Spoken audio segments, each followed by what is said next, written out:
हाय मित्रांनो, कशा आहात? आजच्या ब्लॉग मध्ये तुम्हा सगळ्यांचं स्वागत आहे. तर बा मी आज इथे आलेलो आहे. तर इथे काही कचरेवाले उभे आहेत. तर आपण त्यांच्याशी गप्पा मारूया आणि त्यांना विचारू ते कसे काम करतात ते.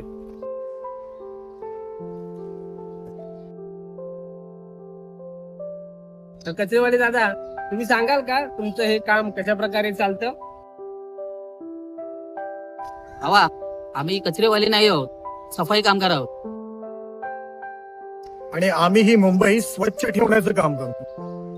हो, कचरा उचलणं तुमचंच काम आहे ना. हो, आमचंच काम आहे. हा कचरा आम्ही नाही करत, तुम्ही करता. तुम्ही टाकलेला कचरा आहे ना, तो आम्ही उचलतो. हो, आणि तुम्ही जी कुठेही कशी घाण करता ना, ती आम्हीच साफ करतो. आणि हो, हे काम जरी आमचं असलं ना, तरी आपला परिसर, आपली मुंबई आणि आपला भारत स्वच्छ ठेवणं फक्त आमचीच नाही, तर इथल्या प्रत्येकाची जबाबदारी आहे.